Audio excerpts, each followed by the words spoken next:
하나님을 사랑하는 마음으로 또 하나님을 간절히 찾는 자가 하나님을 만날 것이라, 하나님의 사랑을 입을 것이라 말씀하셨으니 주님을 사랑하는 마음으로 간절히 하나님을 구할 수 있는 저희들이 되기를 원합니다.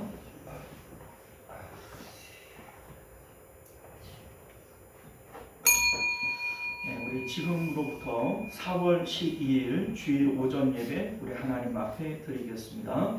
우리 다 같이 묵도하십니다.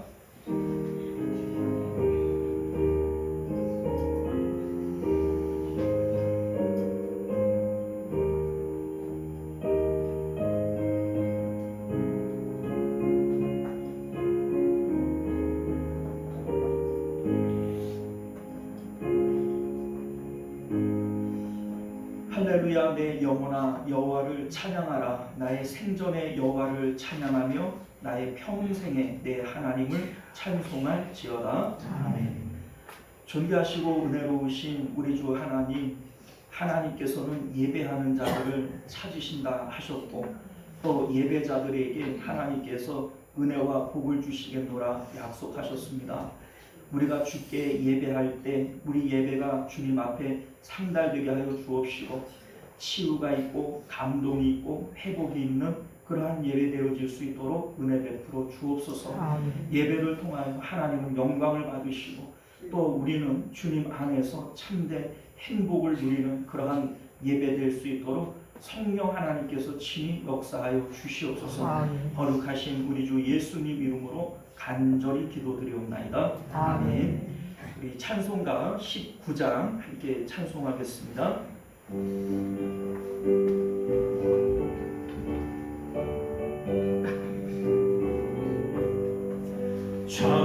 찬송하는 소리 있어 사랑 기뻐하도다. 하늘 아버지의 이름 거룩하도다. 세상 사람 찬양하자. 거룩하신 하나님께 할렐루야 할렐루야 할렐루야 아멘. 하나님의 나라 번세 영원토록 있도다. 하나님의 영광 나라 거룩하도다. 하늘 보좌 계신 주님 세상 주관하시도다. 할렐루야 할렐루야 할렐루야 아멘. 하나님의 크신 섭리 그 뜻대로 되도다. 우리 아버지의 뜻은 거룩하도다. 주여 속히 임하셔서 기쁜 날을 주옵소서. 할렐루야 할렐루야 할렐루야 아멘. 아멘. 자, 이 시간은 우리 한 주간의 삶을 되돌아보면서 우리 하나님 앞에 예배하기에 합당치 못한 우리의 언행 심사가 있거든. 우리 참회의 기도로 우리 정결한 마음 가지고 하나님 만나는 예배 되기를 원합니다. 우리 다 같이 참회의 기도 드립니다.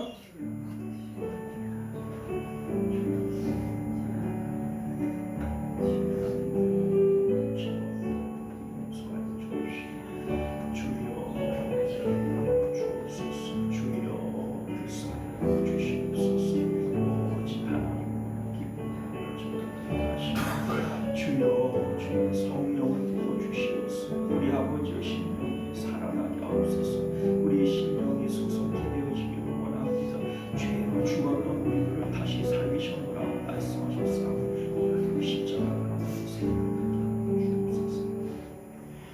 여호와는 마음이 상한 자에게 가까이 하시고 중심에 통해하는 자들을 구원하시는도다. 여호와께서 그 종들의 영혼을 구속하시나니 저에게 피하는 자는 다 죄를 받지 아니하리로다. 아멘. 우리 사도신경 고백드립니다.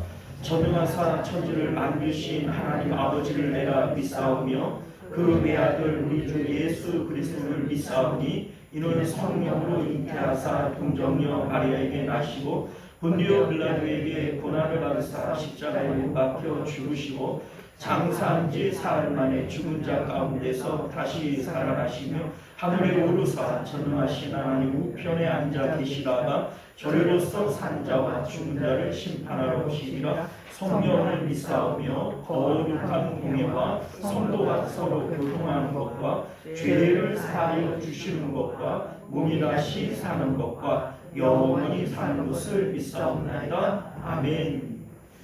자, 우리 찬송가 279장입니다.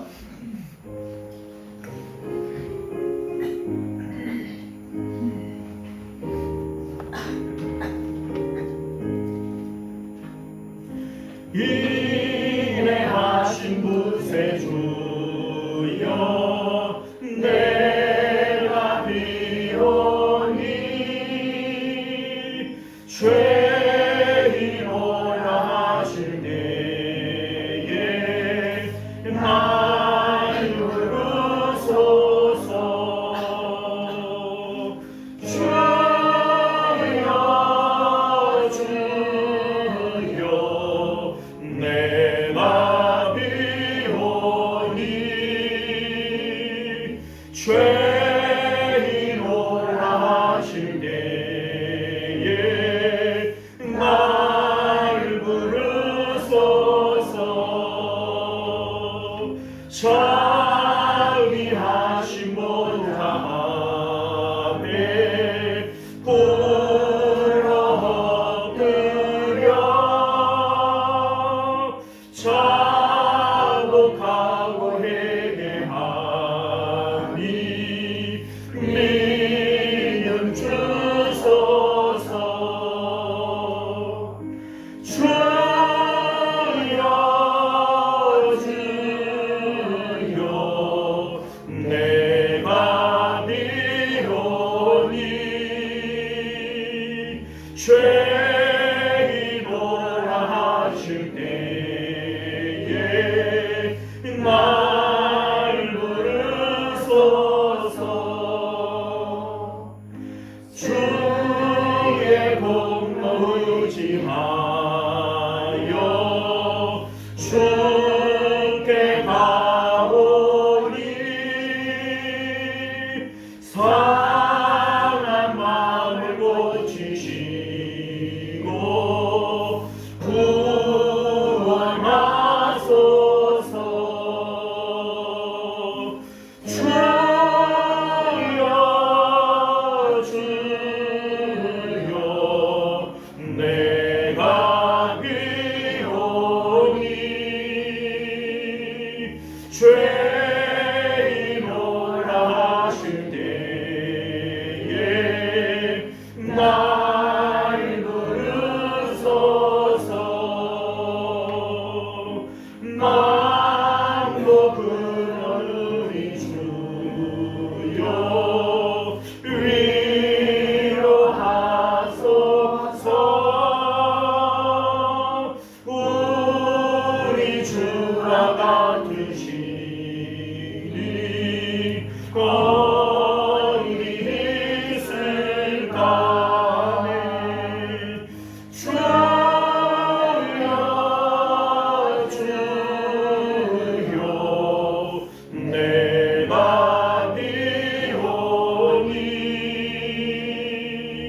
사랑과 은혜가 풍성하신 하나님 아버지, 사망 권세를 깨뜨리고 영광 가운데 다시 살아나신 예수 그리스도의 이름으로 찬양과 경배를 올려드립니다. 지난 부활주일의 감격이 채 가시지 않은 오늘 다시 주님의 전에 모이게 하시니 감사합니다. 봄볕이 따스하게 내리쬐는 4월의 이 아름다운 날, 만물이 새 생명으로 깨어나듯 저의 영혼도 부활의 능력으로 새롭게 하여 주옵소서. 이 시간 드리는 예배가 살아계신 하나님을 만나고 주님의 음성을 듣는 거룩한 은혜의 시간이 되게 하여 주옵소서. 자비로우신 하나님, 지난 한 주간을 돌아보며 저희의 죄를 고백합니다. 부활의 생명을 받은 자로 살아가야 함에도 여전히 세상 염려와 두려움에 사로잡혀 살았고 말씀보다 믿음 없이 반응했던 순간들이 많았음을 고백합니다. 서로 사랑하라는 주님의 명령에도 계산하며 살았고 용서하라는 말씀 앞에서는 마음문을 닫았으며 기도해야 할 때는 침묵하고 하나님을 찾지 않았던 저희의 연약함을 용서하여 주옵소서. 은혜의 주님, 꽃이 피는 봄이 단지 자연의 변화로 끝나지 않게 하옵시고 저희의 믿음과 순종이 새로워지는 영적 봄이 되게 하옵소서. 죽은 것 같은 믿음이 살아나게 하시고 무너진 기도의 자리가 다시 세워져 주님만 바라보며 살아가는 참된 신앙을 허락하여 주옵소서. 전능하신 하나님, 세계 곳곳이 전쟁과 분쟁으로 많은 이들이 고통받고 있습니다. 중동 지역의 종전 합의 소식에도 불구하고 계속되는 전쟁의 위협 속에 무관 생명들이 희생되고 있사오니 긍휼을 베풀어 주시어 모든 분쟁들이 속히 멈추게 하옵시고 더 이상의 아픔과 희생이 없도록 주님의 평화를 허락하여 주옵소서. 사랑의 주님, 우리 시온송 교회를 붙들어 주옵소서. 사망 권세를 이기시고 부활하신 주님의 그 크신 능력이 우리 시온송 교회 위에 충만하게 임하시기를 간구합니다. 시온송 교회가 이 지역의 어둠을 밝히며 상처받고 방황하는 영혼들에게 부활의 기쁨과 산 소망을 힘있게 전하는 생명의 공동체가 되게 하여 주옵소서. 초대 교회처럼 말씀과 기도로 뜨겁게 타올라 날마다 구원받는 무리가 더해지는 놀라운 붕의 역사를 허락하여 주옵소서. 오늘 이 자리에 피치 못할 사정으로 예배에 참석하지 못한 성도님도 있습니다. 어디에 있든지 주님께서 기억하여 주옵시고 몸이 불편하신 성도님들 주님의 피로 안수하여 주시어 깨끗이 치유받는 은혜 내려 주옵소서. 말씀을 전하시는 담임 목사님 성령의 충만함과 영육 간의 강건함을 더하여 주셔서 맡겨진 사명을 기쁨으로 감당하게 하시고 강당에서 선포되는 말씀이 살아 움직이는 능력이 되게 하옵소서. 설교 가운데 성령의 기름 부으심이 있게 하시고 듣는 성도들의 마음이 열려 말씀 앞에 순종하게 하옵소서. 하나님 아버지, 이 시간 드려지는 우리의 예배를 받아 주옵소서. 찬양하는 입술마다 진실함을, 기도하는 마음마다 간절함을, 말씀을 듣는 심령마다 순종할 힘을 주옵시길 원하오며 이 모든 말씀 우리의 소망 되시고 생명 되시는 예수 그리스도의 이름으로 기도드리옵나이다. 아멘.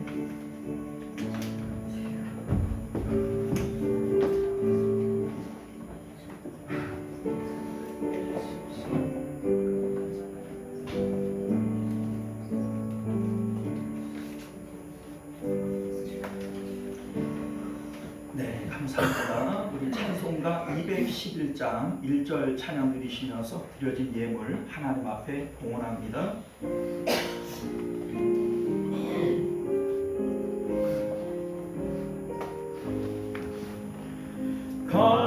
값비싼 향유를 주께 드리 막달라 마리아 온 나라서 향기로운 산재물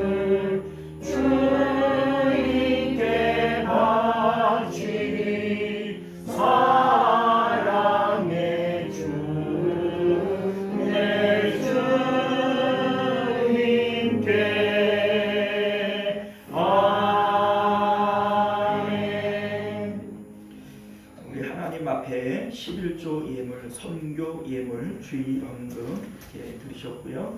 우리 신길순 권사님 가정에서 또 저희 가정에서 감사 예물, 우리 김종규 집사님 생일 감사 예물 드리셨습니다. 생신 축하드리고요. 우리 기도하겠습니다. 존귀하시고 은혜로우신 우리 주 하나님, 주께서 우리를 사랑하사 눈동자와 같이 보호하시고 또 우리의 머리카락조차라도 새신바 되었다 말씀하시는 거 믿습니다. 우리가 앉고 일어서고 또 살아가는 모든 날들 우리 하나님께서 모르시는 것이 없을 텐데 우리 하나님 늘 주님의 은혜와 돌봄 가운데 살아가는 저희들 되도록 은혜 베풀어 주옵소서. 주님 은혜 감사하는 마음으로 예물 드렸습니다. 우리 하나님 작은 것에 충성되어 싸우니 더욱 큰 것들로 우리 가운데 맡겨주시고 우리 하나님 앞에 하고자 할 때 물질이 모자르고 건강이 모자라서 하지 못하는 일들 있지 않도록 넉넉히 더하여 주시기를 원합니다. 특별히 우리 김종규 집사님 이렇게 생일을 맞아 감사 예물 드렸습니다. 지금까지 살아온 것도 하나님 은혜라 고백하오니 남은 모든 세월도 주님의 오른장 중에 붙들어 살게 하여 주옵시고 또 하나님 그 마음 가운데 평강 주시고 특별히 건강 주셔서 아버지여 사는 날 동안 아프지 않도록 은혜 베풀어 주옵소서. 주님 부르시는 그날까지 건강하기를 원합니다. 건강하고 싶습니다. 우리 하나님께서 역사하여 주셔서 주님 모든 악하고 또 정말 나쁜 것들마다 예수 그리스도의 이름으로 물리치시고 또 주의 성령의 불로 태우시고 또 깨끗이 고쳐주셔서 우리 하나님 앞에 강건하게 살아가다가 주님 부르실 때 깨끗한 모습으로 주님 앞에 갈 수 있도록 은총 베풀어 주옵소서. 오늘도 주님 앞에 감사하는 귀한 손길들 주님께서 기억하여 주옵시고 우리 하나님 하늘 문을 여시고 정말 그 삶 가운데 쌓을 것이 없도록 주님 복을 부어 주옵소서. 주님 함께하여 주옵소서. 역사하여 주시옵소서. 주님 우리 가운데 기도에 응답하여 주실 줄 믿사오며 거룩하신 우리 주 예수님 이름으로 간절히 기도드리옵나이다. 아멘. 자, 우리 주보를 참조하셔서 교회 소식 전해드리겠습니다. 서로 사랑하고 격려하며 모이기를 힘쓰는 교회가 됩시다. 전도는 우리의 사명, 영혼 구원을 위해 기도하고 전도를 위해 힘씁시다. 112회 남중노회 정기회 내일 13일 오후 2시부터 전남 영암군에 있는 영호교회당에서 모입니다. 기도해 주시기를 바라겠고요. 전도회별 원래해 오늘은 이여전도회 우리 일여와 둘째 주니까요. 일여와 삼여전도회 이렇게 모여주시면 되겠고요. 대표기도 공지 주보를 참조해 주시고 우리 4월 식당 봉사는 삼여전도회 되겠습니다. 말씀과 기도를 통해 매일 경건에 힘써 주시기를 바라겠고요. 나라와 교회와 가정과 다음 세대를 위해서 우리 기도하실 때마다 함께 기도해 주시기를 부탁드립니다. 우리 한우들과 성도님들의 생업을 위해서 그리고 우리 또 구체적인 기도의 제목들이 있으시면 우리 함께 기도의 제목 나누시고 같이 기도하도록 하겠습니다. 자, 우리 하나님 말씀 우리 함께 나눕니다. 사무엘하 12장 1절에서 6절까지 말씀 우리 함께 보겠습니다. 구약성경 479페이지 되고요. 함께 교독하겠습니다. 여호와께서 나단을 다윗에게 보내시니 그가 다윗에게 가서 그에게 이르되 한 성읍에 두 사람이 있는데 한 사람은 부하고 한 사람은 가난하니 그 부한 사람은 양과 소가 심히 많으나 가난한 사람은 아무것도 없고 자기가 사서 기르는 작은 암양 새끼 한 마리뿐이라 그 암양 새끼는 그와 그의 자식과 함께 자라며 그가 먹는 것을 먹으며 그의 잔에서 마시며 그의 품에 누움으로 그에게는 딸처럼 되었거늘 어떤 어린이 그 부자에게 부자가 그에게 행하는 자기의 양과 소를 아껴 잡지 아니하고 가난한 사람의 양 새끼를 빼앗아 자기에게 온 사람에 대하여 잡았나이다. 다윗이 그 사람으로 말미암아 노하여 나단에게 이르되 여호와의 살아계심을 두고 맹세하노니 이 일을 행한 그 사람은 마땅히 죽을 자라. 그가 불쌍히 여기지 아니하고 이런 일을 행하였으니 그 양새끼를 내내나 갚아 주어야 하리라는 것이라. 아멘. 자, 우리 함께 기도하겠습니다. 준비하시고 오신 우리 주 하나님, 우리가 오늘도 주의 말씀을 우리의 거울 삼아 우리의 참 모습을 보게 하시고 우리 하나님 앞에 고칠 것들은 고치고 또 새롭게 할 것들은 새롭게 함으로 우리 하나님 안에서 새로운 피조물 새 것되게 하여 주옵소서. 거룩하신 우리 주 예수님 이름으로 간절히 기도드리옵나이다. 아멘. 자, 오늘 우리는요 함께 읽은 본문의 말씀을 중심으로 십자가 내 안의 괴물을 잠재우는 능력이라고 하는 제목으로 하나님 말씀 나누도록 하겠습니다. 십자가 내 안의 괴물을 잠재우는 능력. 1977년 7월 13일에 미국 뉴욕에서 25시간 동안 정전이 일어나는 사고가 있었답니다. 자, 그런데 불과 25시간밖에는 안 되는데 3천여 개의 점포가 파괴가 되어지고 2천 건이 넘는 소방 신고가 들어왔답니다. 그리고 실질적으로 200여 곳에서는 직접 방화가 일어났다고 해요. 그래서 이날 하루 동안 4,800명이 범법자가 되어서 감옥에 수감되어지는 그러한 일들이 역사에 기록이 되어져 있습니다. 자, 왜 이러한 일들이 일어났는가?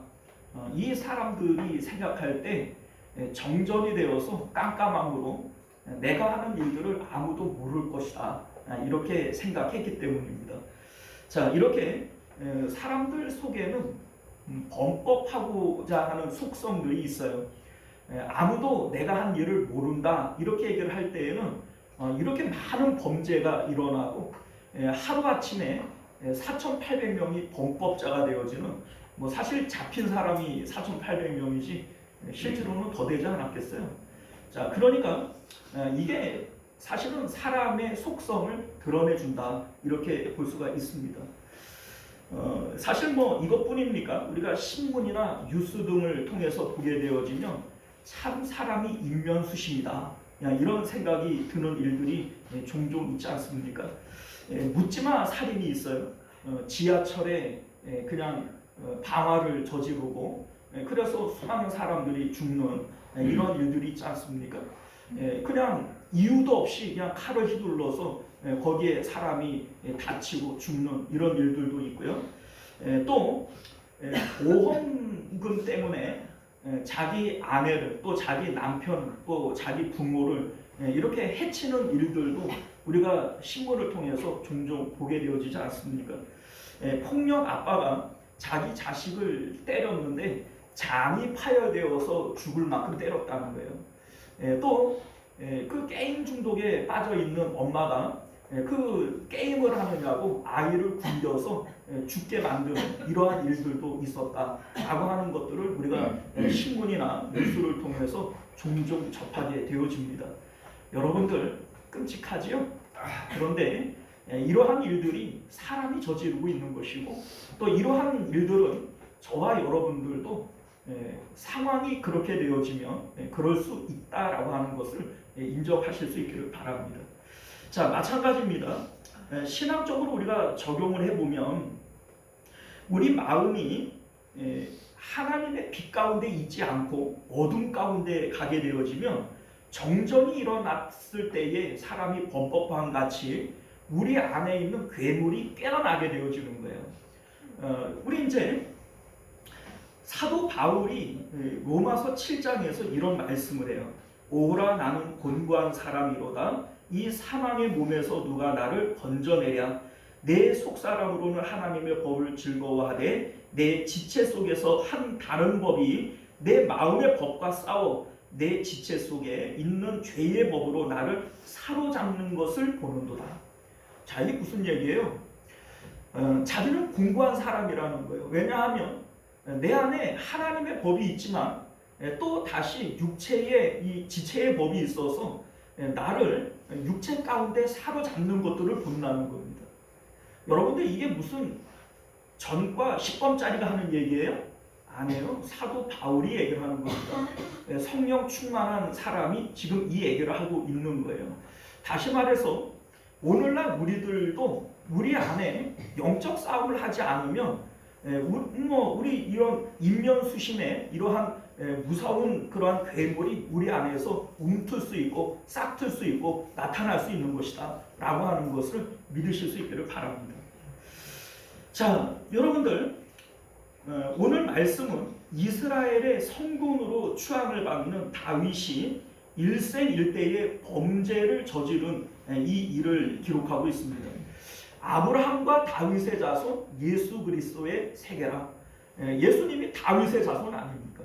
그런데 이 다윗이 누구도 상상할 수 없는 범죄를 저질렀고 이것은 뭐 짐승이라고도 얘기할 수 없는 괴물입니다. 우리가 오늘 말씀을 함께 살펴보겠지만 이 다윗은 정말 이 사람으로서 할 수 없는 참혹한 짓을 저지르고 있는 거예요. 지금 암몬과의 전쟁이 벌어지고 있습니다. 전쟁이 벌어졌을 때 임금은 뭐 하고 있어야 돼요? 왕은 그 전쟁에 참여해야 됩니다. 직접 싸우지 않는다 할지라도 백성들이 피 흘리고 죽어가는 그 전장의 현장에 왕은 있어야 돼요.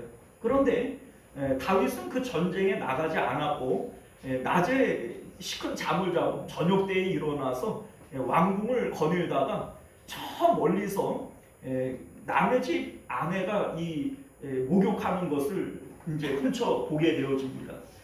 그리고 그 마음 가운데 욕정이 일어나서 자기 권력을 이용해서 불러내어서 간음을 하게 되어지는 이러한 일이 있게 되어지죠. 자, 그런데 다윗은 아마 그것으로 다 끝났다고 생각을 했을 거예요. 완전 범죄다 이런 생각을 했을 겁니다. 자, 그런데 하나님께서는 이것을 그렇게 조용히 묻고 넘어가기를 싫어했어요. 자, 그래서 11장 4절을 보게 되어지면 그 여자가 부정함을 깨끗하게 하였으므로 라고 되어져 있는데 밧세바가 이 부정함을 깨끗하게 했다 이 말의 의미는요 생리가 끝나고 몸을 씻었다 이런 의미입니다.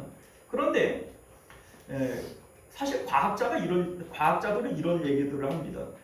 생리가 끝난 그 직후는 가임기가 아니라는 거예요. 그러니까 임신이 되어질 확률이 매우 낮은 것이죠. 거의 불가능한 것은 아니지만 불가능에 가까운 이 이제 임신이 되어지는 그러한 시기가 아니라는 겁니다. 자, 그런데 하나님이 임신되게 하신 거예요. 하나님께서 이렇게 하심으로써 다윗은 자신의 죄를 은폐하기 위해서 부지런히 움직이게 되어지는 것이죠. 자, 그래서 전쟁 중에 있는 우리아를 불러들입니다. 불러들여서 아내와 동침토록 그렇게 유도하는 것이죠. 그래서 그 밧세바가 임신을 하였지만 가능한 그러한 알리바이를 만들려고 하는 겁니다. 그런데 이 우리아가 정말 충신 중에 충신이에요. 그 집으로 돌려보내는데 그 이제 왕의 병사들하고 같이 자고 또 다시 불러와서 내가 주는 호의를 무시하냐 이러면서 또 돌려보내는데 그래도 또 가지 않고 그 이제 성문 앞에서 그 문지기들이 자는 그 성문 앞에서 웅크리고 잠을 자게 되어집니다. 정말 충신이죠. 그리고 하는 말이 뭐냐면 왕과 왕의 군사들이 지금 전쟁 중에서 싸우고 있는데 나만 그렇게 할 수 없습니다. 아, 이게 얼마나 충성스러워요. 자, 그러니까 이제 다윗이 11장 14절을 보면요 작전을 바꿔요. 작전을 바꿔서 우리아에게 편지를 써서 보내게 되어집니다. 요압 그 장군에게 이 편지를 써서 보내는데 그 내용이 뭐냐면 우리아를 맹렬한 전투에 앞세워 맞아 죽게 해라. 이런 편지를 보냅니다. 자, 여러분들 이 내용을 우리가 가만히 보면 다윗이 죄 짓는데 아주 머리가 좋아요. 자, 왜냐하면 자 보세요. 만약에 우리아가 가다가 이 편지 이게 뭔 내용인가 궁금해서 열어보면 어떻게 될 뻔했어요. 그런데 다윗은 아는 거예요. 우리아는 충신 중에 충신이다. 그 충심을 가지고 절대로 이 편지 안 열어본다. 이걸 아는 겁니다. 또 전쟁에 앞세워서 내보냈더라도 주변을 보면은 다른 사람들이 막 후퇴하는 것을 보면 따라서 후퇴할 거 아니겠어요. 그런데 앞장 세워서 전쟁에 내보내면 우리아는 너무나도 충성스럽기 때문에 죽기까지 싸울 것이라는 걸 알고 있는 거예요. 그러니까 이 다윗이 얼마나 교활합니까? 충신 중에 충신인데 그 충심을 이용해서 죽이고 있는 거예요. 저는 이 부분을 읽을 때 막 마음이 먹먹해지더라고요. 우리는 불쌍하잖아요. 자, 그런데 여러분들, 하나님께서 이 일을 조용히 묻고 넘어가지 않습니다. 다윗은 바세바를 아내로 맞이해서 왕궁으로 데려갔고요. 완전 범죄가 된 줄 알았어요. 그리고 그냥 되어진 줄 알았는데 하나님께서 나단 선지자를 보내서 다윗의 죄를 모든 사람들 앞에 다 드러내게 하시는 것이죠. 나단이 왕에게 나아갈 때 그냥 왕하고 이렇게 독대해가지고 얘기한 게 아니에요. 우리가 알다시피 왕이 있으면 가장 가까운 곳에 호위병들이 있을 것이고 양쪽으로 문무 대신들이 있을 겁니다. 자, 그런데 나단이 그 앞에 나아가서 재판을 청하는 거예요. 우리는 이제 오늘 말씀에 보게 되어지면 가난한 집에 양이 있고 부잣집이 있다 이런 얘기를 하면서 다윗이 재판을 하지 않습니까? 그러니까 재판을 청하는 거예요. 그러니까 이 자리는 공공연한 자리이고 많은 사람들이 함께 있는 자리예요. 그러니까 우리가 오늘날 성경을 통해서 이 은밀한 얘기를 다 알고 있지 않습니까? 그러니까 나단이 은밀하게 한 게 아니고 백주에 드러낸 겁니다. 참, 내용은 이래요. 나단이 상당히 지혜 있어요. 왜냐하면 아무리 죄를 졌더라도 그 죄를 확 드러내면은 발끈해요, 안 발끈해요? 우리나라 이제 속담에 방귀 낀 놈이 그렇단 말이에요. 그러니까 이 나단이 다윗이 그렇게 하지 못하도록 하나의 이 이야기로 만드는 거예요. 남 얘기처럼 이런 사람이 있다 이렇게 얘기를 하는 겁니다. 자, 내용은 이래요. 어떤 가난한 사람이 암양 새끼가 있는데 딱 이 한 마리밖에 없는 거예요. 그래서 얼마나 귀하게 여기는지 같이 먹고 같이 자고 자기 딸처럼 여겼다는 겁니다. 자, 그런데 그 옆집에 부잣집이 있는데 이 부잣집은 소나 양이나 어디 많이 있어요. 그런데 이제 자기 집에 손님이 왔어요. 근데 자기 거는 잡기가 아까워요. 그래서 한 마리밖에 없는 그 가난한 집에 가서 그거를 강탈에다가 자기 손님을 위해서 잡았다는 거예요. 그리고 이제 다윗에게 재판을 요구합니다. 이런 사람이 있는데 어떻게 했으면 좋겠습니까? 자, 5절 말씀을 보면 다윗이 극대노를 합니다. 극대노를 하면서 뭐라고 얘기를 하냐면 다윗이 그 사람으로 말미암아 노하여 나단에게 이르되 여호와의 살아계심을 두고 맹세하노니 이 일을 행한 그 사람은 마땅히 죽을지라. 이게 누군데? 자기인데. 그러니까 자기 스스로가 자기에게 사형을 언도한 겁니다. 자, 여러분들, 내가 통치하는 영역 안에서 이렇게 악독한 사람은 있을 수 없다는 거예요. 마땅히 그는 죽어야 하겠고 자기 재산에서 4배로 갚아야 이게 옳다라고 하는 것을 이제 판결을 하게 되어집니다. 자, 그때 이제 나단이 다윗을 향해서 그게 바로 당신이요, 이렇게 죄를 드러내는 겁니다. 다윗이 아마 깜짝 놀랐을 거예요. 이게 무슨 얘기냐? 여러분들, 우리아가 바로 이 가난한 사람이고 이 부자가 바로 다윗이죠. 다윗에게는 이 당시에 그 처첩이 최소한 10명 이상이 되어집니다. 그리고 우리아에게는 그냥 딱 한 명, 초강지처 이 바세바 하나밖에 없어요. 그런데 그 하나밖에 없는 이 바세바를 뺏기 위해서 우리아의 충심을 이용해서 충성스럽기 때문에 죽은 거예요. 만약에 이 우리아가 조금만 덜 충성스러워서 이 뭡니까 편지를 열어봤다든지 아니면은 적진에 깊숙이 들어갔을지라도 다른 사람들이 후퇴하면 같이 따라서 후퇴를 했든지 이랬으면 안 죽었죠. 그런데 이 우리아는 너무나도 충성스러운 거예요. 그러니까 이 충성을 이용해서 이 다윗이 죽였어요. 여러분들 이게 사람입니까? 이게 뭐 사람으로서 할 수 있는 짓이에요? 자, 그런데 여러분들 다윗이 이 얘기를 듣고 그 자리에서 엎드려 회개를 하게 되어지고 그리고 회개는 했지만 하나님께서는 여기에 상응하는 징벌을 내리시죠. 이게 이제 오늘 12장의 말씀의 내용이 되어집니다.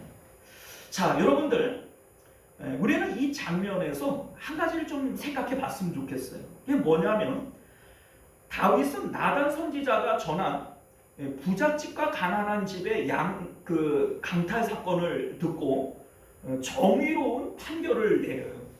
그거는 있을 수 없는 일이다. 그거는 마땅히 죽어야 할 일이다. 이렇게 정의로운 판단을 내립니다. 그런데 이게 정작 누구에게요? 자기에게요.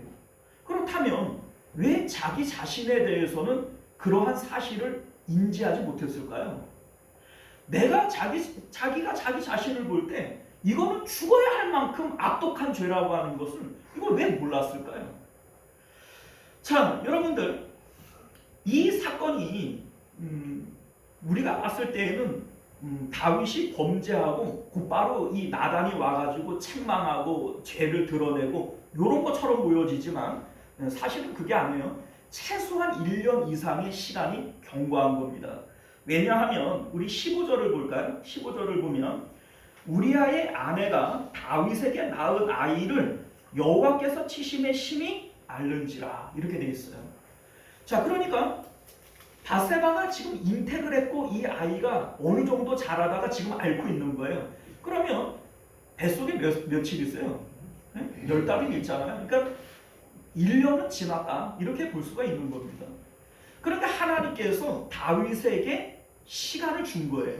스스로 뉘우치고 하나님 앞에 돌아올 수 있도록 시간을 준 겁니다. 그럼에도 불구하고 다윗은 스스로 자정 능력을 잃어버렸어요. 다윗이 미리 회개하지 못한 이유가 뭘까요? 자기 자신이 하고 있는 짓이 사형에 해당되어지는 짓이라고 하는 것을 다윗은 알고 있단 말이죠. 그런데 왜 이것을 미리 회개하지 못하고 뉘우치지 못하고 하나님께 돌아가지 못했을까요? 자, 그 이유가 뭐냐면 다윗의 마음 가운데 하나님의 말씀이 사라졌기 때문이에요. 고린도후서 3장 18절을 보게 되어지면 사도 바울이 하나님의 말씀은 거울이다 이런 말씀을 해요. 우리 마음을 들여다볼 수 있는 거울이 하나님의 말씀이라는 겁니다. 우리가 이제 로마서를 함께 배우고 있지만 율법으로는 죄를 깨달음이라 이렇게 말씀해요. 자, 그런데 여기서 우리가 말씀이 사라졌다 이렇게 얘기를 하는 것은 다윗이 예배를 안 드렸다, 말씀을 안 읽었다 이런 의미가 아니에요. 마음으로부터 하나님의 말씀을 잊어버린 거예요. 마음에서 하나님의 말씀을 멀리 치워버린 거예요. 그래서 우리 구절을 보게 되어지면 하나님께서 다윗에게 뭐라고 해요? 네가 여호와의 말씀을 어떻게 해요? 업신여기고 나 보기에 악을 행하였다 이렇게 얘기를 합니다. 여기서 업신여겼다라고 하는 말의 의미는 하찮게 여겼다라고 하는 얘기고 쓸데없는 것처럼 마음에서 치워버렸다 이런 의미가 되었죠. 그리고 말씀을 버린 이 다윗을 향해서 10절을 보면 말씀을 업신여긴 것은 곧 나를 업신여긴 것이다. 나를 업신여기고 이렇게 말씀하고 있는 것을 보게 된다는 겁니다. 자, 여러분들 여호와의 말씀을 업신여겼다라고 하는 것이 우리 앞서도 말씀드렸지만 단순하게 뭐 예배 안 드렸다 말씀을 잘 안 읽었다 이런 의미가 아니에요. 그 마음으로부터 하나님을 멀리한 거예요.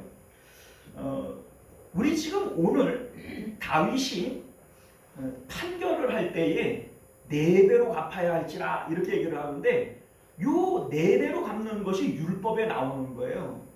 소를 상하게 하거나 훔쳤을 때에는 5배를 갚고 양을 훔쳤을 때에는 4배를 갚아라. 이게 모세의 율법이에요.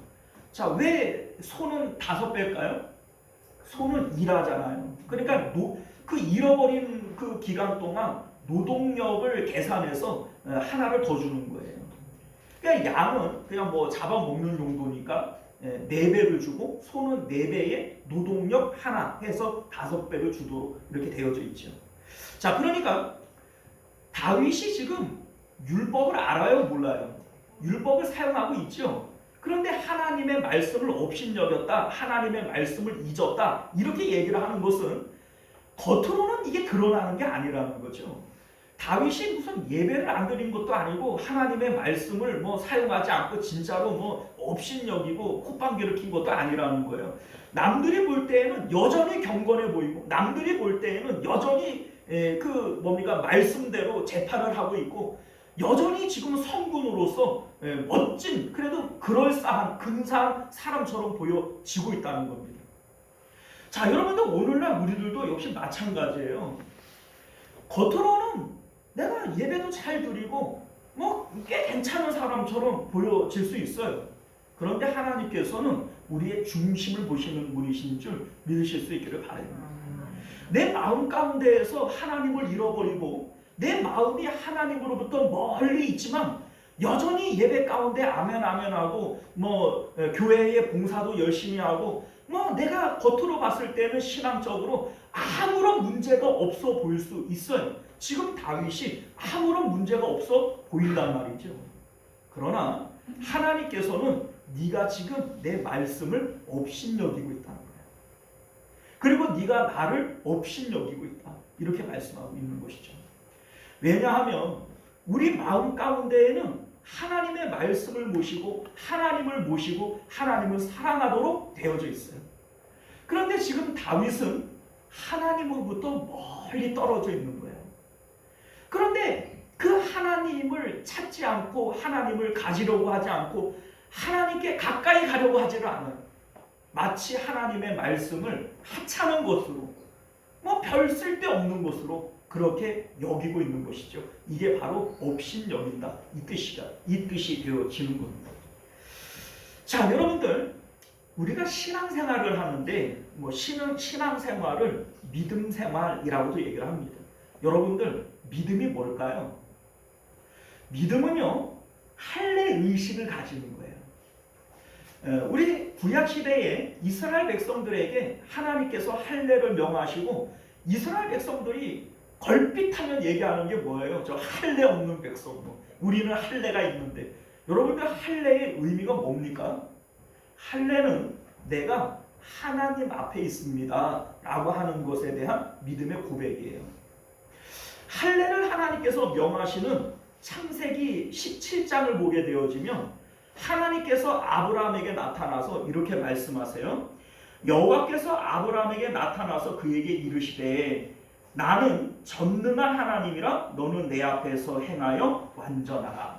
누구 앞에서 행해요? 하나님 앞에서. 하나님 눈에 보이지 않고 만질 수 없지만 너는 언제나 하나님을 의식하고 내가 하나님 앞에서 행한다 라고 생각하고 행하라는 거예요. 그래야 그게 나한테 완전한 모습이다 이렇게 말씀하고 있는 것이죠. 여러분들 우리 실질적으로 요셉이 보디발 장군의 아내가 유혹을 해요. 이때 이 요셉이 뭐라고 거절을 하죠? 내가 하나님 앞에서 어찌 이러한 죄를 지으리까 이렇게 얘기를 하면서 옷을 벗어놓고 도망을 가게 되어집니다. 여러분들 이것이 바로 할례의식이고 사실은 이 다윗은 이 할례의식이 투철했던 사람이에요. 여러분들 알다시피 다윗이 골리앗 앞에 있을 때 이 골리앗이 아침 저녁으로 나와가지고서는 하나님과 이스라엘 군대를 모독을 해요. 막 그 모독을 하지 않습니까? 자, 그런데 사울 왕을 시작으로 모든 이스라엘 백성들은 꿀먹은 벙어리가 됐어요. 너희 중에 뭐 용사가 있으면 나와봐라. 너희가 뭐 하나님의 백성이라고 그러면서 왜 그 무서워하냐, 막 이런 식으로 막 이렇게 비난하지 않았겠어요? 자, 그런데 이때 다윗이 뭐라고 얘기를 하냐면 사무엘상 17장 26절을 보면 저 할례 없는 블레셋 사람이 누구간데 사시는 하나님의 군대를 모욕하겠는가, 이렇게 얘기를 합니다. 저 할례 없는 백성.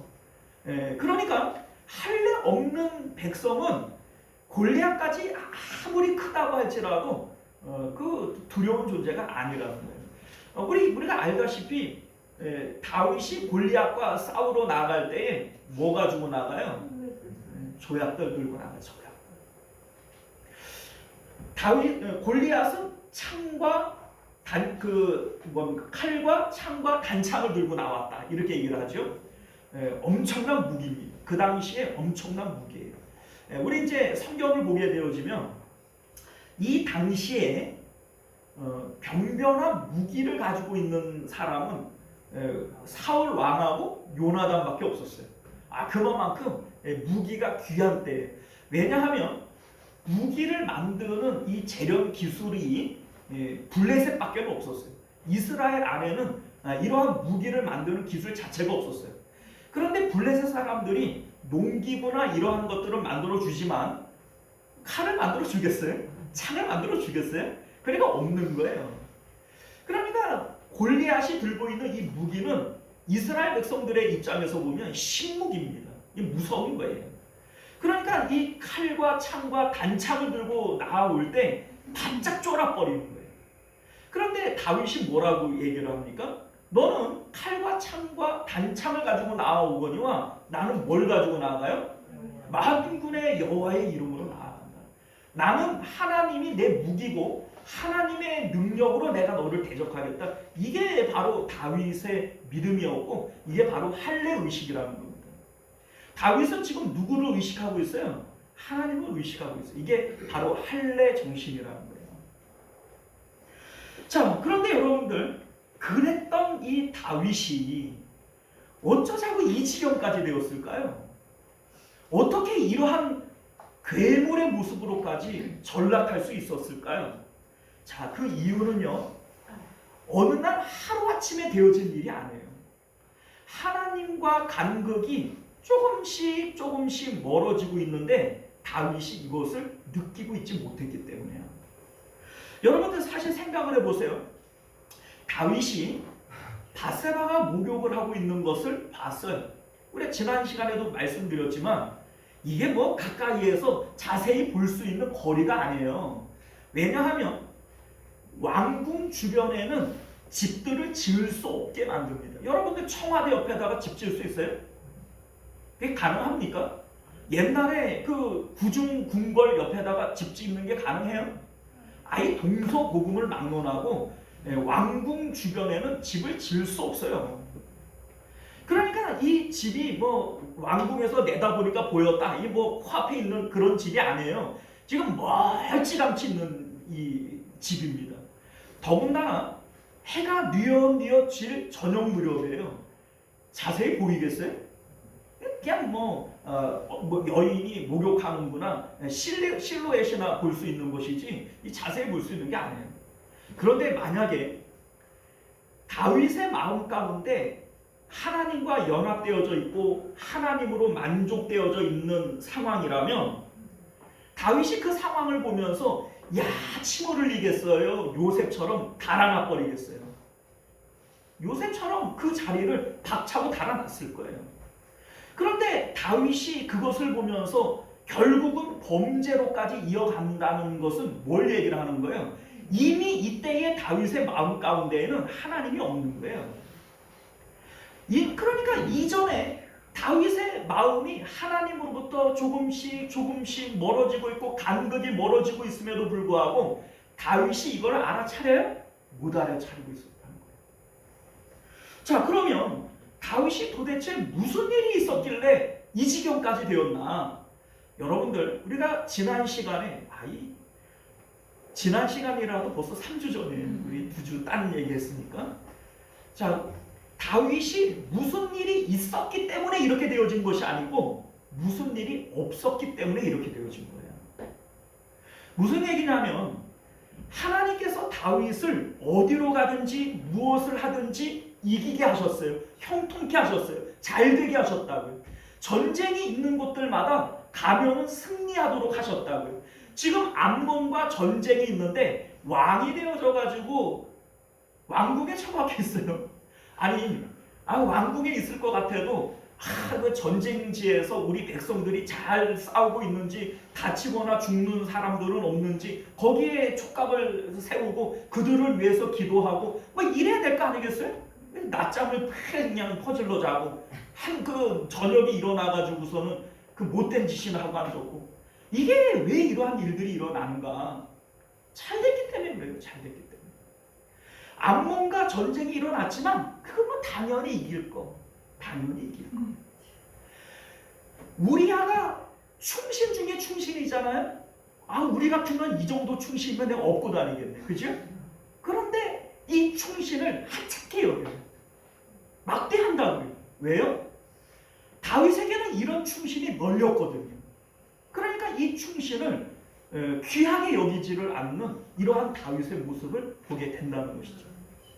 다윗이 너무나도 잘 됐어요. 형통했고 어느 곳에든지 승리했고 이겼단 말이에요. 그러는 과정 가운데 이러한 것들을 당연하게 여기는 거예요.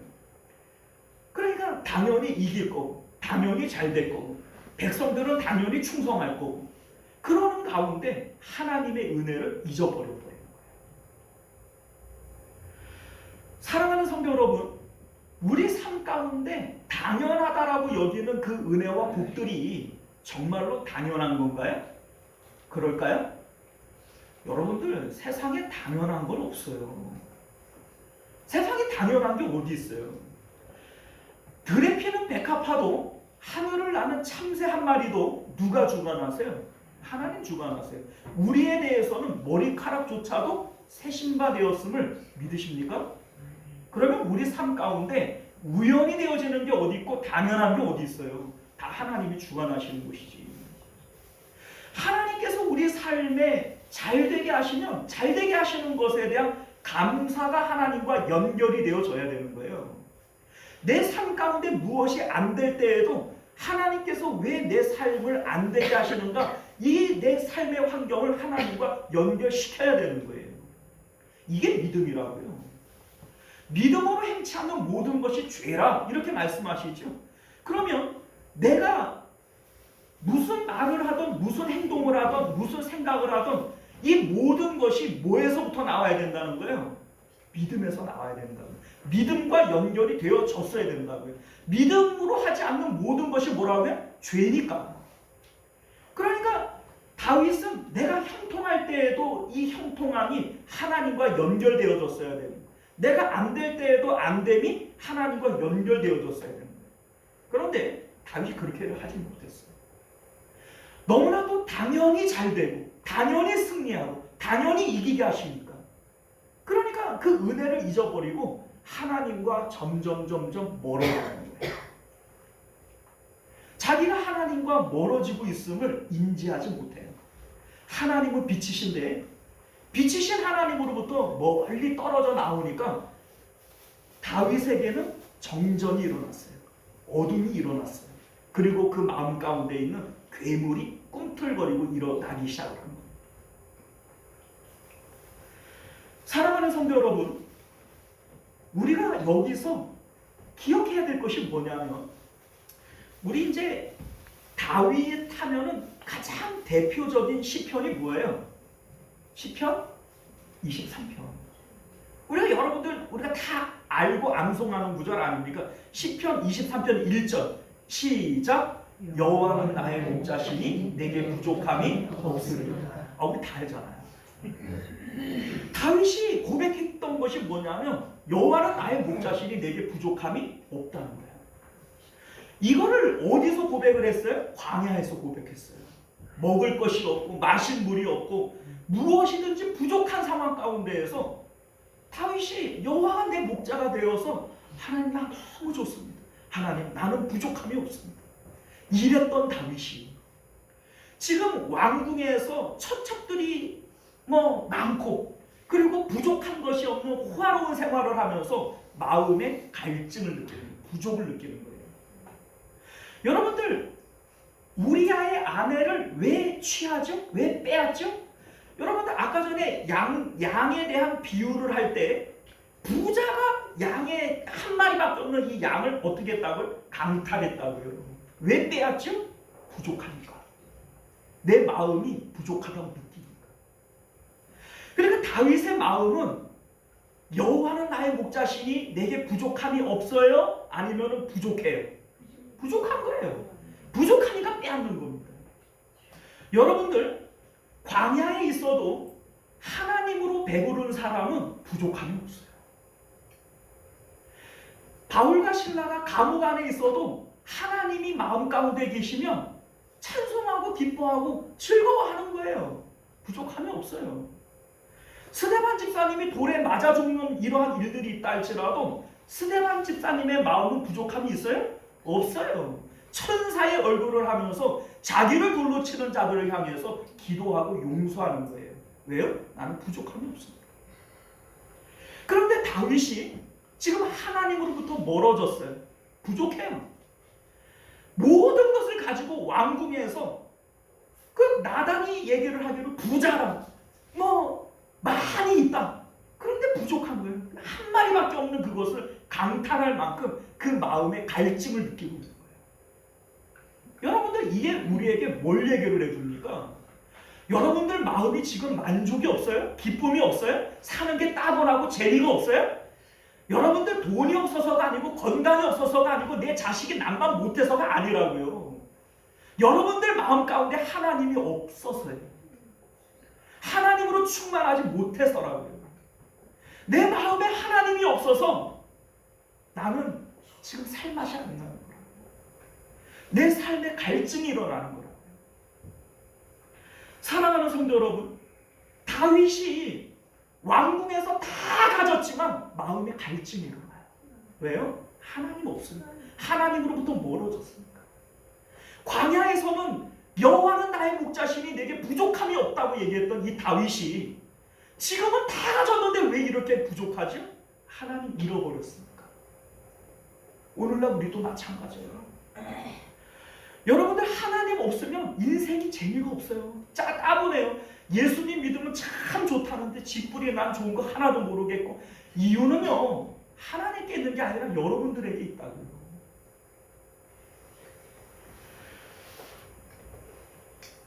사랑하는 성도 여러분, 우리 마음에 하나님을 잃어버린 증거가 뭐냐면요, 마음에 만족이 없어요. 갈증이 일어나고 기쁨이 없어져 버립니다.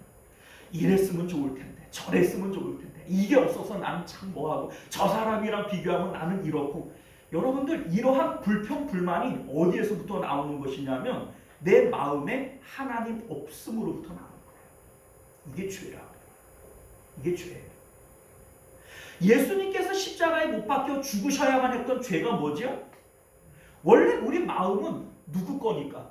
하나님 건데, 하나님 아닌 것들을 내 마음에 불러들이고 그것들을 기뻐하고 그것들을 섬기는, 그게 바로 예수님께서 십자가에서 죽으셔야만 했던 죄라고요.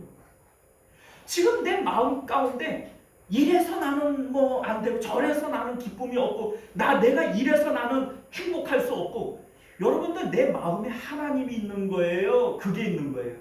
그게 있는 거예요. 돈이 없어서 행복하지 못해? 내 마음에 돈이 들어와 있는 거예요. 자식이 남만 못해서 슬퍼요? 자식이 내 마음에 들어와 있는 거예요. 건강이 없어서 내가 힘들어요? 여러분들 건강이 내 마음에 들어온 거예요. 우리가 예수님을 믿는다라고 하는 것은요, 십자가에서 그러한 마음들이 죽는 거예요. 죽는 겁니다. 우리 예수님께서 날마다 자기를 부인하고 자기 십자가를 지고 나를 따라와라 이렇게 말씀하시는 이유가 뭡니까? 다윗은 성전에서 아침과 저녁으로 드려지는 이 상번제를 통해서 날마다 자기 마음 가운데 들어오는 이러한 우상들을 태우고 죽였어야만 됐어요. 그렇게 함으로써 하나님과의 간극이 멀어지지 않도록 하나님 앞에 늘 엎드렸어야 되는 거예요. 이거 안 한 거예요. 이거를 못한 거예요. 그래서 어느 날 갑자기 다윗에게 이러한 재앙이 닥친 것이 아니라 하나님으로부터 점점 멀어지고 있는데 이걸 의식하지 못했던 거예요. 그리고 그렇게 멀어진 차에 밧세바가 눈앞에 생겨난 겁니다. 밧세바가 문제가 아니라 이미 이전에 다윗의 마음이 문제였던 것이죠. 오늘날 우리 마찬가지예요. 예수님께서 날마다 자기를 부인하고 자기 십자가를 지고 나를 따라와라. 이거 예수님을 위해서 그러는 거예요? 나를 위해서 그러는 거예요? 네? 예수님 쫓아고 나 쫓아고 나 쫓아고. 우리는 날마다 자기를 부인하고 자기 십자가를 지지 않으면 다윗도 이러는데 다윗도 이게 안 되는데 이게 나라고 됩니까? 사도 바울 같은 사람도 오라 나는 곤고한 사람이로다. 내가 죄의 법과 이 지체의 법 가운데 날마다 싸우노라. 이렇게 얘기를 하는데 우리가 이거 안 하고 됩니까? 교만이지요. 될 리가 없어요. 사랑하는 성도 여러분, 우리 예수님께서는 십자가를 통해서 우리에게 이거 가르쳐 주신 거예요. 예수님이 부활하실 때 하늘과 땅의 모든 권세를 아버지께서 내게 주셨다는 겁니다. 그러면 이 세상 가운데 예수님은 무엇이든지 할 수 있어요. 그런데 예수님께서 이 세상 가운데 뭘 하려고 하지를 않고 그냥 구름 타고 하늘로 쑥 올라가 버렸어요. 이게 뭘 얘기를 해요?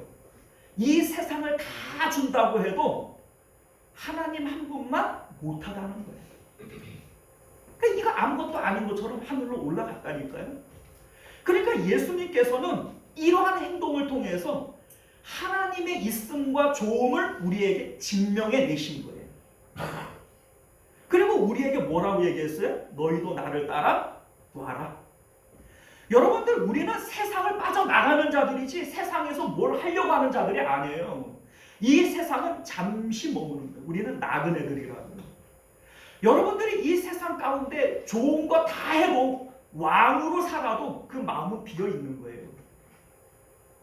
여러분들, 다윗이 왕으로 다 가지고 있는데 지금 그 마음은 비었어요? 안 비었어요? 비었어요. 갈증을 느낀다고요. 솔로몬이 다 가졌어요. 그런데 자기 삶이 어떻다고요? 헛되다고요. 바람 잡는 것 같다고요. 그런데 여러분들, 오늘도 우리는 세상 가운데 혀를 막 내두르면서 세상의 맛을 보려고 그래요. 이게 조금 있으면 좋겠다고, 저게 조금 있으면 좋겠다고, 마치 지옥불에서 물 한 방울을 핥듯이 세상 가운데서 자꾸 뭘 핥으려고 그런다고요. 여러분들, 이게 바로 내가 하나님으로 멀어진 증거예요. 사랑하는 성도 여러분, 이제 말씀을 맺도록 하겠습니다. 이 세상 가운데 의인은 없어요. 하나도 없습니다. 다윗도 그랬고 사도 바울도 그랬고, 우리는요, 하나님으로부터 멀어지면 날마다의 이 십자가를 잃어버리면 우리 안에 괴물이 튀어나오게 되어져 있어요. 그래서 그냥 불쑥하는 그 말로 가족을 상처내고 이웃을 망가뜨리고, 그래서 돌이킬 수 없는 상황들까지도 만들어낼 수 있는 것이죠. 다윗이 지금 돌이킬 수 없는 상황을 만들어 놓은 거 아닙니까? 우리도 마찬가지예요. 날마다 이 십자가 가운데에만 내 안에 있는 이 짐승을 짓누를 수 있는 능력이 있는 줄 믿으시길 바랍니다. 십자가 외에는 방법이 없어요. 사랑하는 성도 여러분, 하나님으로 만족하셔야 돼요. 여호와는 나의 목자시니 내게 부족함이 없습니다. 하나님으로 만족하면 이미 하나님으로 기뻐하는 상태에서 만나는 모든 것들이 기쁨이라고요. 여러분들, 개인적으로 이런 경험을 해봐요. 제가 은혜가 충만할 때 집에 가가지고 애들이 아침에 늦게까지 잠을 자요. 그런데 햇살이 이렇게 탁 이렇게 들어오는데 애들이 그렇게 이뻐 보여요. 가가지고 그냥 나도 모르게 입을 쫙 맞추고, 응? 이쁜 것들 막 이래요. 그런데 내 마음이 그냥 뭐 때문에 하여튼 복잡한데 아침에 갔더니 애들이 늘어지게 자고 있어요. 야, 안 일어나냐 이놈들아. 해가 똑바로 떴는데 아직까지 자냐? 이런다고요. 여러분들, 내 마음이 중요합니다. 우리 마음을 세상에 뺏기지 마세요. 하나님께 드리면 하나님께서 모든 걸 책임지시고, 우리가 오늘 이 말씀 다시 한번 붙들고 우리 삶 가운데 그리스도의 향기가 내뿜어 나오는 그런 삶을 사실 수 있기를 주님 이름으로 축원드립니다. 기도합니다. 존귀하시고 은혜로우신 우리 주 하나님, 우리 삶의 생사화복을 하나님이 주관하십니다. 우리 하나님, 우리 삶 가운데 당연한 것 없고 우리 모든 일들을 하나님과 연관 지으면서 믿음으로 살아갈 수 있는 저희들 되게 하여 주옵소서. 우리 삶이 곤고하고 갈증이 나는 것은 돈이 없고 건강이 없고 자식들이 남만 못해서가 아닙니다. 하나님이 없어서예요. 우리 하나님, 잃어버린 하나님을 다시 회복할 수 있도록 은혜 베풀어 주옵소서. 다윗이 하나님을 회복했다면 이미 왕궁에 있는 모든 것들로도 이미 만족할 수 있었을 텐데 그 많은 것들을 가지고도 갈증을 느끼는 것은 마음에 하나님 잃어버렸기 때문인 것을 깨닫게 하여 주옵소서. 오늘날 우리들이 하나님 잃어버리지 않고 하나님으로 기뻐하고 만족하는 삶을 살아갈 수 있도록 은혜 베풀어 주옵소서. 거룩하신 우리 주 예수님 이름으로 간절히 기도드리옵나이다. 아멘.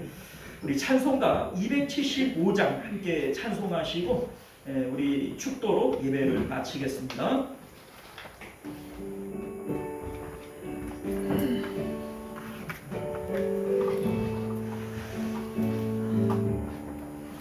날마다 주와 멀어져 그 대신 사랑 버리고 방탕한 길로 가다가 어머니 길도 못 잊어 나 집에 돌아갑니다.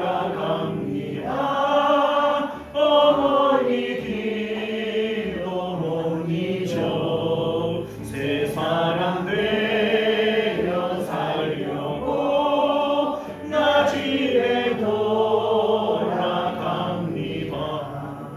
내 마른 늙어 험한 삶 갈 바를 몰라 헤매며 영주게 된 지경에서 어머니 길도 못 잊어 나 집에 돌아갑니다. 어머니 길도 못 잊어 새 사람 되어 살려고 나 집에 돌아갑니다. 내 죄를 담당하신 주 새 사랑 비춰주시니 내 기쁜 정성 다하여 주 이름 찬송하겠네. 나 집에 돌아갑니다. 어머니 길도 못 잊어 새 사람 되어 살려고 나 집에 돌아갑니다. 할렐루야. 기도합니다. 지금은 우리를 위하여 십자가상 위에서 몸버려 피 흘려 죽어주신 우리 주 예수 그리스도의 은혜와 외아들을 우리를 위하여 주시기까지 우리를 사랑하시는 하나님 아버지의 사랑하심과 내주하시고 교통하시는 성령 하나님의 인도 보호하심이 오늘도 말씀을 따라 하나님만으로 마음을 채우고 하나님 회복하기를 원하는 우리 모든 성도님들과 그들의 가정과 자녀들과 하는 생업 가운데 그리고 우리 시온성교회와 왕국교회 가운데 지금으로부터 영원토록 함께 있을지어다. 아멘.